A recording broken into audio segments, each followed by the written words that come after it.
Bom, vamos desempacotar isso aqui. Imagina a seguinte situação, rapidinho.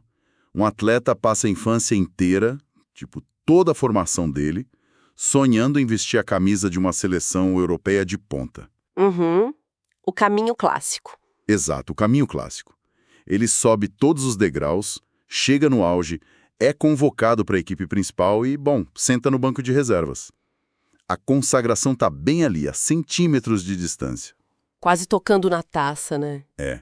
Mas aí, por causa de uma decisão super corriqueira de um treinador e meros 60 segundos de tempo não jogado, toda a trajetória dessa pessoa sofre uma ruptura total. Nossa, e como sofre? E o mais louco é que, anos depois, o destino desse atleta cruza o oceano, muda de continente e acaba envolvendo uma verdadeira guerra fria burocrática aqui no sul do Brasil. É uma história cheia de reviravoltas. Totalmente.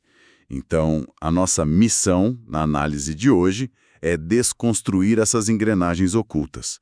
Vamos ver como uma oportunidade de última hora transforma a nacionalidade de um jogador num mercado de transferências de altíssimo risco. E olha, o que é fascinante aqui é que a ideia tradicional de seleção nacional tá, passando por uma mutação enorme.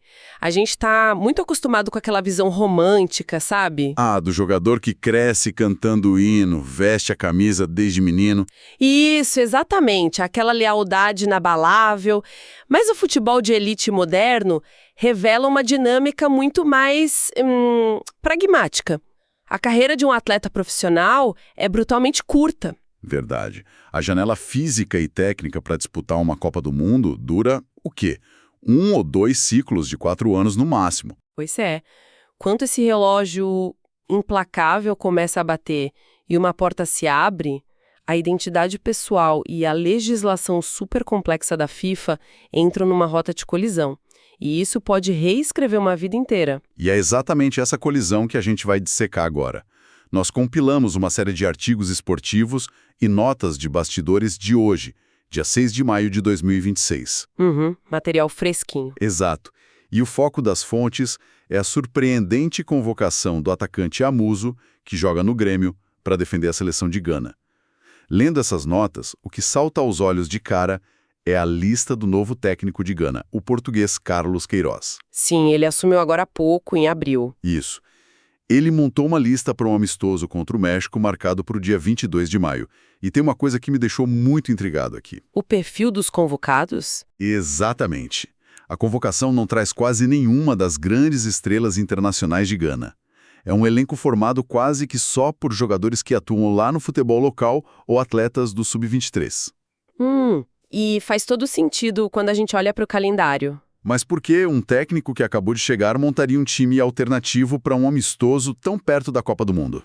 A explicação para essa lista bizarra, digamos assim, está na estrutura de poder do calendário global.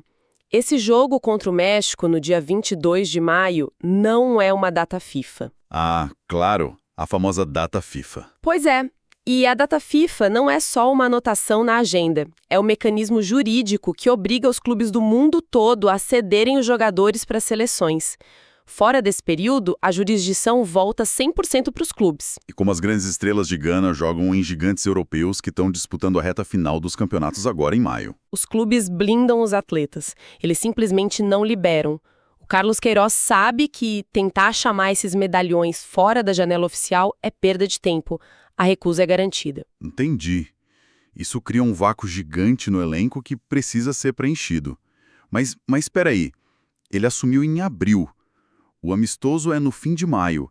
E as fontes deixam claríssimo que a convocação final para a Copa do Mundo, a lista que não dá para mudar, tem que ser entregue à FIFA no dia 1º de junho. Exato. O relógio está correndo contra ele. Ele tem o quê? Pouquíssimos dias de trabalho em campo com esses caras. O que revela a verdadeira estratégia por trás desse jogo. O Queiroz não está encarando esse amistoso como um simples evento comercial. Sem os titulares, ele transformou essa partida num laboratório intensivo. Uma avaliação de emergência, né? De extrema urgência, ele precisa passar um pente fino naqueles talentos periféricos, jogadores que estavam fora do radar principal, para preencher aquelas 2 ou 3 vagas que sempre sobram no fim de um ciclo de Copa. Cara, para usar uma analogia aqui, É tipo uma audição de elenco substituto na Broadway. Como assim? Sabe, o diretor assumiu a peça na véspera da estreia. As grandes estrelas, os atores do pôster, estão presos em cláusulas e não podem ir nos ensaios técnicos.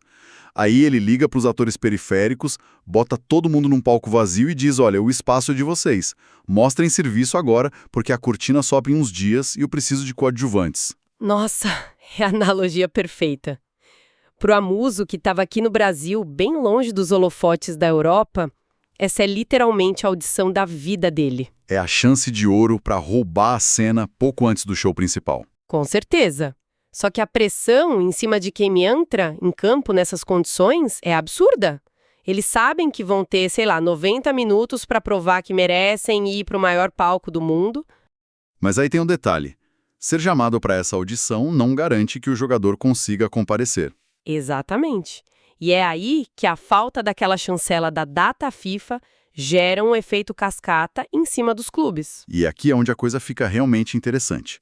Porque, para quem acompanha de fora, o instinto é pensar, ele só precisa arrumar as malas, pegar o avião e se apresentar à seleção de Gana. Quem dera fosse fácil assim, né? Pois é, mas a realidade é um choque de interesses brutal com o Grêmio.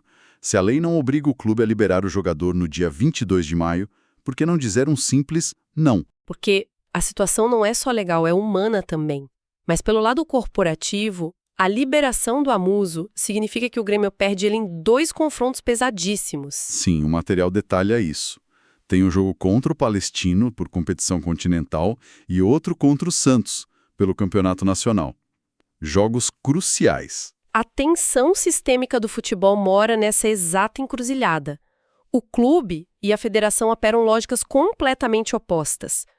O clube é uma corporação, ele paga o salário, cuida da nutrição, do seguro médico. O jogador é um ativo caríssimo para o clube, né? Exato, de altíssimo custo. Aí vem uma federação e pede esse ativo emprestado por um amistoso que não é obrigatório. Na prática, a federação está pedindo para o clube assumir todo o risco. Risco de lesão, fadiga de voo transatlântico, desfalque. Sim, e sem oferecer quase nenhuma contrapartida financeira. Do ponto de vista puramente financeiro, o Grêmio tem motivos de sobra para vetar a viagem.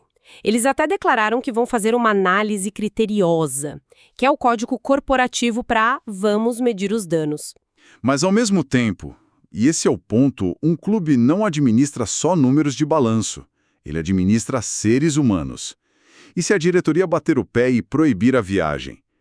Isso pode ser a única coisa que deixaria o Amuso fora da lista do dia 1º de junho? Como que fica a cabeça desse cara na semana seguinte? Pois é, esse é o calcanhar de Aquiles da gestão de elenco. Um bloqueio desses pode criar uma fratura psicológica irreparável. Nossa, com certeza. A diretoria garante ele fisicamente no jogo contra o Santos, mas a que custo mental? Destruir o sonho de uma Copa do Mundo gera ressentimento, quebra de confiança. O rendimento dele pode despencar. O clube fica num dilema horrível. Protege os pontos dessa semana e aliena o jogador. Ou libera ele, enfraquece o time agora e ainda torce para ele não voltar machucado. Liberação deixa de ser só uma assinatura num papel. Define como esse talento vai se comportar até o fim do contrato dele no Brasil. É um cabo de guerra sem lado certo ou errado. Mas olha, para entender como o Amuso veio parar no centro dessa tempestade burocrática, a gente precisa voltar no tempo. A história da elegibilidade dele é fantástica. Sim. Como que um jogador atuando no Brasil vira alvo de Gana assim de uma hora para outra?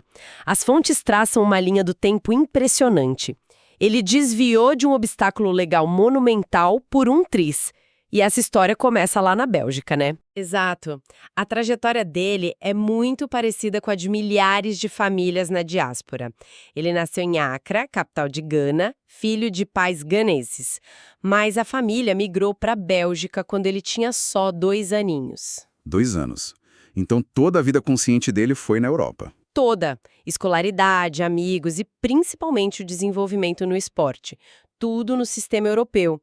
Ele virou cidadão belga, entrou nas categorias de base lá e subiu todos os degraus. O caminho natural para ele era defender a seleção belga principal. Sim, que nos últimos anos foi uma das mais fortes da Europa. E de acordo com as notas, ele quase chegou lá. Em setembro de 2021, O Roberto Martinez, que era o técnico da Bélgica na época, convocou o Amuzu para a seleção principal. Provedor de que o trabalho de base deu certo. Isso, para os jogos contra o país de Gales e a Holanda. Imagina a cena. O cara atinge o objetivo da vida, concentra com os maiores nomes do país, veste o agasalho, vai para o aquecimento. Mas aí acontece o detalhe que muda o curso de tudo. O treinador não coloca ele em campo. Nenhum único minuto. 0 minutos jogados. E é justamente esse silêncio do técnico lá atrás que permite que Gana convoque ele quase 5 anos depois. Como que funciona essa regra da FIFA? É que o mecanismo que regula essa nacionalidade esportiva pela FIFA é muito literal, sabe? Ser convocado e sentar no banco não sela o seu destino para sempre. Não amarra o jogador àquele país. Não, a jurisprudência diz que o vínculo permanente àquele momento que não dá mais para voltar atrás só acontece quando a chuteira toca o gramado numa partida internacional oficial de nível principal. Não importa quantos dias ele treinou com os caras. Nada disso, se não entrou em campo com a bola rolando, a nacionalidade esportiva ainda está aberta. A precisão burocrática disso é maluca. É tipo estar no altar, vestido para o casamento, a festa foi paga, os convidados estão lá, a marcha nupcial toca, mas na hora de assinar o papel no cartório alguém guarda a caneta. O papel fica em branco. Boa analogia. Aos olhos da lei, apesar de toda a cerimônia, a pessoa continua totalmente solteira. O Amuzu estava no altar da Bélgica, mas nunca assinou o documento definitivo. E pensar nisso expõe como o destino no futebol é frágil, né? O Roberto Martinez, lá em 2021, devia estar tomando dezenas de decisões instintivas durante o jogo. Talvez o jogo contra o país de Gales estava tenso, não era o momento ideal para testar o novato. Talvez quisesse alguém mais defensivo, sei lá. Pois é, foi uma escolha gerencial minúscula numa noite qualquer na Europa. Mas essa escolha manteve a brecha legal aberta. O banco de reservas, que costuma ser uma frustração enorme para o jogador, acabou sendo salvação da carreira internacional dele. Nossa, verdade. Mas aí vem uma questão que a gente precisa colocar o dedo na ferida diplomática aqui. Vamos lá. A gente sabe que a regra permitia a troca, mas os documentos mostram que essa não era a intenção inicial do Amuzu. As fontes dizem que Gana já tinha procurado ele muito antes de 2026. Tentaram seduzir ele para o projeto africano. Isso, e a resposta dele na época foi um não bem categórico. Ele até falou para a imprensa que se sentia, aspas, mais belga do que ganês. A mudança só acontece anos depois, quando ele percebe que as portas da Bélgica estão trancadas. Aí a postura muda. Em 2023, meio que na surdina, ele vai lá, mexe na papelada e tira o passaporte ganês, que é o que abriu o caminho para hoje. Considerando o que ele disse antes, essa guinada para Gana não soa puramente como oportunismo, tipo um casamento de conveniência para não perder a Copa do Mundo. Olha, é muito tentador reduzir tudo a um oportunismo cínico de mercado. Mas fazer isso ignora a complexidade psicológica da imigração, sabe? A formação de identidade de quem vive na diáspora. Como assim? Pensa bem, ele saiu de Gana com 2 anos. Toda a memória, os amigos, a língua que ele domina, tudo foi moldado na Bélgica. Quando ele diz que se sente mais belga, ele não está desrespeitando as origens africanas. Ele está só descrevendo a realidade do ambiente que criou ele. Pertencer ao lugar onde a gente cresce é orgânico. Faz sentido. Mas se a gente olhar pela perspectiva dos torcedores de Gana, ouvir que o cara prefere a Europa e só bate na porta deles quando o plano A dá errado, não soa como se o país fosse um plano B. A lealdade não fica sob suspeita numa hora dessas. No calor da arquibancada, com certeza. Gera muito ruído. Mas as identidades de quem tem essa vivência múltipla são superfluidas. Não é um interruptor de luz onde você é 100% uma coisa ou outra. É uma mistura das duas coisas ao mesmo tempo. Exato, ele cresceu na Bélgica, mas a cultura dentro de casa, a comida, as histórias dos pais, tudo isso era ganês. O que acontece nesses casos é que a desilusão no esporte funciona como um choque de realidade. O sistema europeu meio que marginalizou ele, né? Sim, e a busca desesperada para manter a carreira no topo, que é o sonho de ir para a Copa, força o atleta a reavaliar as opções. O processo burocrático de pedir o passaporte em 2023 virou um mecanismo de reconexão.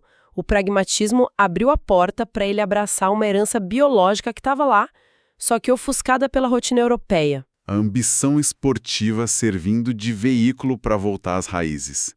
É fascinante pensar por esse lado.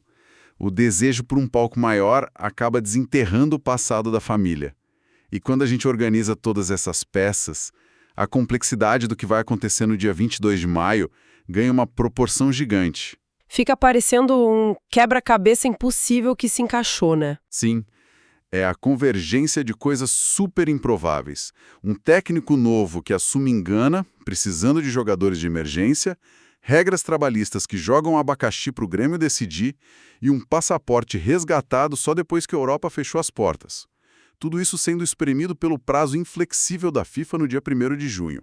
O grau de interdependência de tudo isso é absurdo.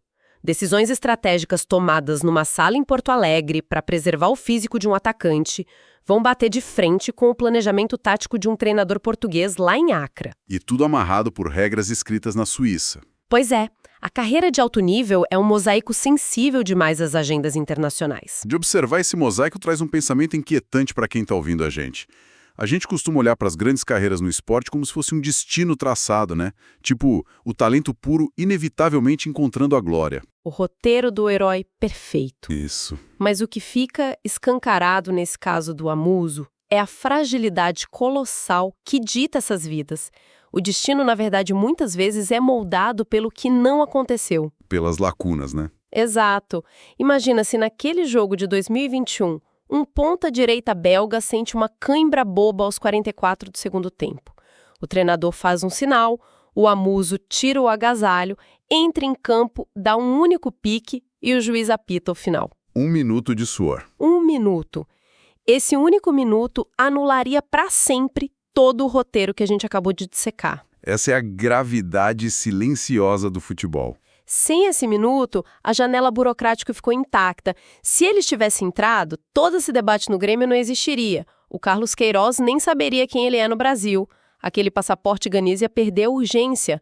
As manchetes de hoje, as disputas jurídicas, até a cor da bandeira que ele pode defender na Copa. Tudo isso reescrito porque ele não saiu do banco numa terça-feira qualquer na Europa. Chega a dar um nó na cabeça. Demais. É de deixar qualquer um pensando sobre quantas outras carreiras globais não foram alteradas, não por um golaço ou por uma lesão grave, mas por um aquecimento que não deu em nada, por papéis não assinados. Essa intersecção onde o indivíduo, os clubes e a burocracia se encontram é o que torna o esporte uma experiência interminável. E fascinante. Sempre tem algo por trás do que a gente vê na TV. Com certeza. Agradecemos muito pela companhia nessa análise de hoje. As notícias rápidas geralmente focam só na superfície, mas a gente viu que sempre tem camadas de contexto histórico escondidas por baixo. Continuaremos desempacotando as histórias que moldam essas grandes decisões. Até a próxima. Tchau, tchau, até mais.